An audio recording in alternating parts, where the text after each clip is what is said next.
On va vous présenter avec Sébastien, merci de nous avoir rejoints, sur la partie Domex. Donc effectivement, comme l'a présenté Antoine, Digital Aquitaine est organisé en thématiques. Donc il y a une thématique sur la santé, le commerce, la mobilité, la simulation numérique. Et puis on a créé il y a 2 ans maintenant un nouveau Domex qui est transverse, donc qui s'appelle IA Data Science. Et ce Domex en fait avait pour objectif de rassembler les acteurs de la région. Donc la région, c'est la plus grande région de France, hein. Donc on va de Niort à Poitiers, en passant par Pau, par Bidart, etc. Donc on a toutes ces villes qui sont représentées, et le but c'est de porter ce sujet IA Data avec l'ensemble des acteurs de la région, et donc c'est la structuration de ce Domex. Donc je laisse la parole à Sébastien pour présenter un petit peu plus. Alors le Domex rassemble plusieurs domaines, et l'IA, la data, la science, et on a pas mal d'interactions avec les autres Domex, dont la santé, le Smart 4D, j'en passe les meilleurs. Vous pouvez trouver toutes les informations sur le site, les agendas des actualités, des workshops, des ateliers d'idéation, les actus, l'annuaire des participants, enfin l'annuaire des membres du Domex, et également la newsletter. Et je vais aller très vite. Alors, par contre, la force du Domex, c'est que on a vraiment une pluralité des participants. Alors, tant sur l'aspect des profils, où on a aussi bien des académiques, des industriels, des ingénieurs-chercheurs, des consultants, ce qui permet quand même d'avoir des belles synergies quand on veut monter des projets, faire des ateliers d'idéation, chercher des partenaires, voilà. Et on a aussi un beau rayonnement géographique, puisque effectivement, comme l'a dit Antoine, on rayonne dans toute la Nouvelle-Aquitaine, de Bordeaux, La Rochelle, Niort, Pau, où on organise également des ateliers dans ces villes-là. Donc on n'est pas centré sur Bordeaux, et c'est important de le dire. Donc on peut aller chercher des pépites à l'autre bout de la Nouvelle-Aquitaine, et je trouve que l'écosystème est très vertueux dans ce sens. Voilà. J'ai oublié de parler des partenariats. Donc on a des partenariats notamment avec Aerospace Valley. On le verra dans l'agenda, il y a un atelier d'idéation sur l'IA embarquée d'ici 3 semaines d'ailleurs, en partenariat avec Aerospace Valley, avec IAPO, la Roidef, on en a déjà parlé, AI4 Industrie, qui est, si les gens ne le connaissent pas, c'est un petit workshop qui se tient pendant une semaine au sein de l'INP NSERB Matmeca, où les entreprises amènent des use cases, et pendant une semaine, les étudiants des différentes écoles d'ingénieurs et universités travaillent sur votre use case et vous proposent un début de solution à la fin de la semaine. Donc c'est bien pour les étudiants, c'est bien pour les petites entreprises pour savoir ce qu'ils veulent faire en termes d'IA.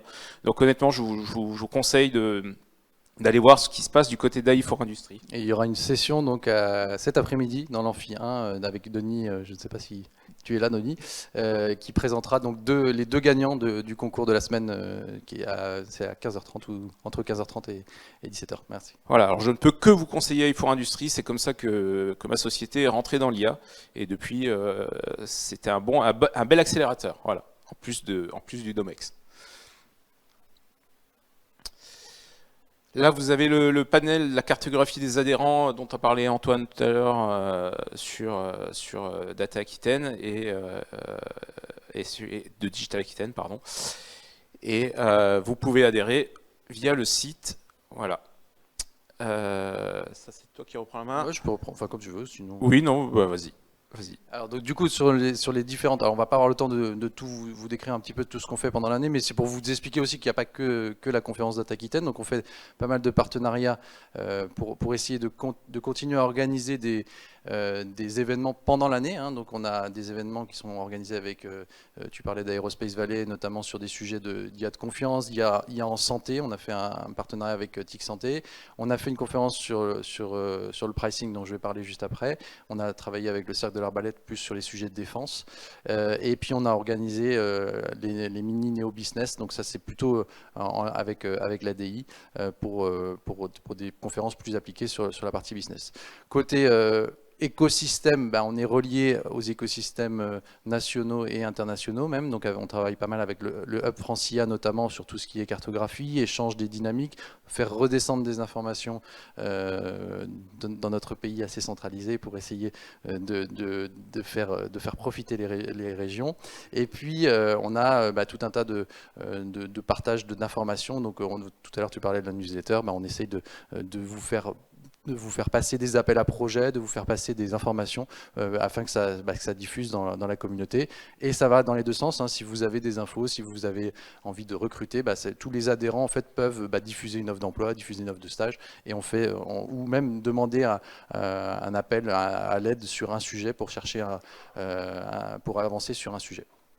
Côté animation, on fait des ateliers, des workshops, et le but c'est que c'est aussi s'il y a des adhérents qui ont une volonté de lancer un workshop spécifique sur un sujet, on peut creuser et prendre la main et avec les équipes salariées de l'association Digital Aquitaine pour qu'ils puissent monter une expérimentation sur un sujet.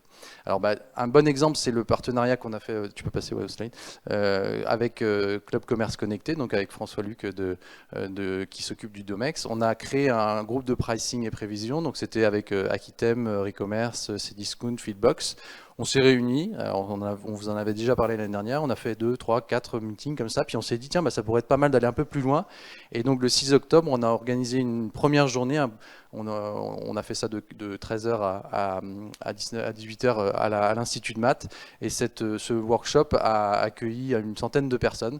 Donc c'était une première conférence sur les algorithmes de pricing. Tous les talks sont disponibles en replay si vous voulez suivre ça, et je pense que ça va donner lieu à une deuxième édition en octobre cette année.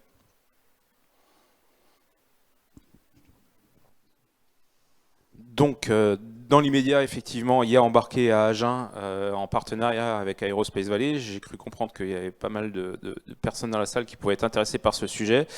Et dans un deuxième temps, on fera, alors avec ma casquette aérodéfense, je me suis rendu compte qu'il y avait énormément de PME et de start-up qui avaient de très très bonnes idées applicables aux forces spéciales, parce que le Sud-Ouest est une terre de forces spéciales et de défense, et que en fait il y avait une petite peur d'adresser ces marchés-là. Donc on a organisé effectivement avec le Cercle de l'Arbalète, qui est l'association qui soutient l'innovation au sein des forces spéciales, une rencontre pour que ces PME, ces startups qui ont des bonnes idées puissent venir rencontrer les porteurs de ceux qui peuvent apporter, mettre au plus près des forces spéciales ces projets-là. Donc le 24 avril, il y aura une rencontre avec le Cercle de l'Arbalète, qui est notamment l'organisateur du Salon des forces spéciales qui se tient à Martignas à la fin mars. Voilà. Donc c'est quelques exemples de synergies qu'on produit toute l'année au sein du Domex IA Data Science. Voilà. Et on voulait profiter de l'occasion, si certains sont intéressés par le sujet de Data Ops. Donc on n'a pas abandonné notre idée de groupe de travail. Donc on a structuré un certain nombre de sujets autour du Data Ops. On a fait un peu de veille. Donc là, on va lancer un groupe de travail sur ce sujet-là. Donc si certains sont intéressés, vous pouvez prendre contact directement avec Étienne ou avec moi-même pendant la journée pour rejoindre ce groupe de travail qui va se structurer pendant l'année 2023. Sans plus tarder, je vais laisser la parole à Olga. Merci Olga d'avoir accepté de dire quelques mots pour présenter l'IA à Kedge.